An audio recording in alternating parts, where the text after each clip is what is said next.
All right, guys, how are we doing today? Hope we are all wonderful. Today we're going to talk about 19th century Japan. What I want you to understand about 19th century Japan is that although Japan and China geographically very close to each other and over the previous, let's say 2,000 years, have had various amounts of contact with each other, the way they react to the Europeans is completely different. And that's why, although we're talking about 19th century Japan, when we get into 20th century Japan and 20th century Asia, Japan is going to be much, much stronger. So let's take a look. As we're ending the Tokugawa shogunate, as we're in the late Tokugawa period, society is still very much hierarchical. At the top, you had the emperor, and he was the spiritual leader. Now, keep in mind, although he's at the top, it's not really the emperor that has the power. Below the emperor, is going to be the shogun. And the shogun is the man who controls the political actions of Japan. He is the general, he is the military leader. Now, over the previous centuries, the shogun has gained in power. He's a lot stronger than he used to be, but keep in mind, below the shogun, his power is still limited by the rural landlords, the daimyo. All right, so his power is still limited. Okay, and so the daimyo, they control essentially the countrysides. They have their own little mini kingdoms in the countryside. And of course, below the daimyo, we have the samurai, and then we get into the peasants and all the farmers and all those guys, all right? But really what I want you to know is emperor, shogun, daimyo, samurai. In terms of social fluidity, overall, it is pretty structured. However, in the urban centers, it is a little different because we got to throw in this group the merchants. I would argue very much like traditionally in China, merchants socially didn't have this great status in Japan. But it's amazing what money will buy you. All right, so you might have lower ranking samurai families that are poor, but they're revered and they're honored. Where you might have a really rich merchant who has all the money, but he doesn't get the social status. So it's going to be an interesting interplay in the 19th century with some of these classes, how one wants to ascend, how one is maybe losing some power. Okay. Now, last thing I want to talk about is really the change here. There has to be a spark that changes it from Tokugawa society to really modern Japan. And that change is going to come in 1853. In 1853, President Franklin Pierce, you probably never heard of him. He's one of those U.S. presidents that was a guy? Yeah. This is really one of the only things he did. He sends Commodore Matthew Perry to Japan. And his goal is, I want you to open up Japan. These Japanese people have been isolated for centuries. We want to trade with them. We want to sell them our goods. It is your job, Matthew Perry, to make that happen. Now look, there's a couple of ways Matthew Perry could have went about this, but he really understands the best way to go and open up Japan is roll in with some modern warships, steamships. Now look, this has really a twofold effect here. You have to understand, when they're rolling up in those steamships, it's a flex. All right, it is an act of, look at what we got. We could annihilate you if we wanted to. We don't really want to annihilate you. We want to trade with you. Also, it has the effect of, looky what we got. Do you want some of this? Now, when we talked about China last time, China was very much I don't know, not quite sure, barbarians, okay? Japan's going to be very different. They're going to say, give me some of that. Whatever we got to do, give me some of that. A, I want it. B, I know if I don't get it, you're going to smack me around. Okay? So, 1858, the shogun is going to sign a treaty with not only the United States, but is also going to sign a treaty with some 5 other European powers. And it's not an equal treaty. You know, it's the same thing that's going to happen with the Chinese, except they don't go fight a bunch of opium wars over it. Okay, so Japan's going to sign these unequal treaties knowing that the West will temporarily have the upper hand. The West is going to have access to a bunch of ports, which is really new because remember, the only people that had access to Japanese port were the Dutch. So they're giving them access to port and they're giving them extraterritoriality.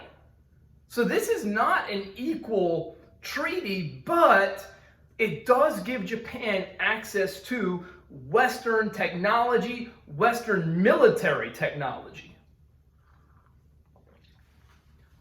I would also make the argument that not everybody in Japan is thrilled with this.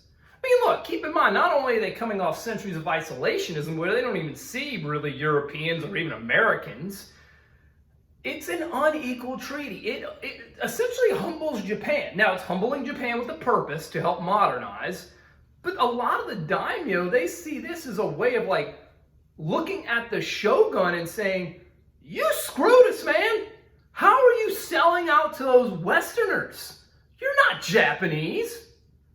Now look, a lot of daimyos absolutely believe this. They said, you're a sellout. You're opening our country to an invading force. Forget you, man.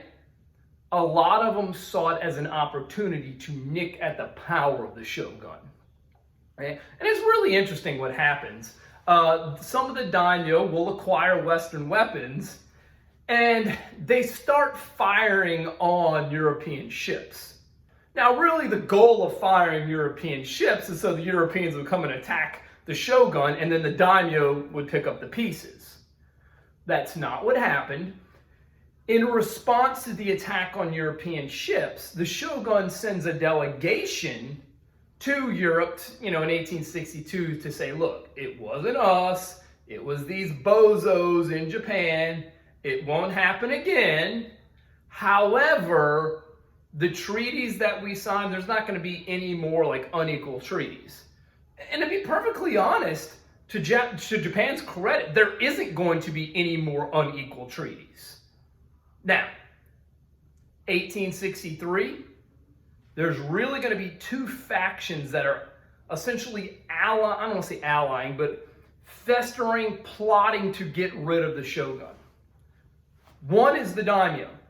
The daimyos are looking at the shogun and say, how dare you? You screwed us, man. You sold us out to the West. We don't like you, and we're going to replace you. The other group are called the Ronin, and we haven't really talked about the Ronin so much. The Ronin are masterless samurais. Think of them almost as like mercenaries. And the only thing the Ronin are really loyal to, I guess, would be Japanese culture. They want it to be where it's like, I want it the old ways. We're very anti-foreign. We don't like the Europeans. Japan for the Japanese.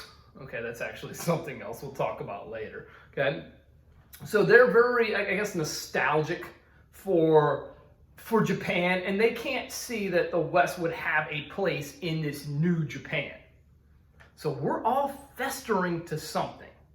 Now let's bounce into the next Roman numeral, and let's talk about the Meiji Restoration. I'd star this, who knows what this year, but I would star this because the Meiji Restoration is always a pretty big turning point in Japanese culture, in Japanese history. First thing,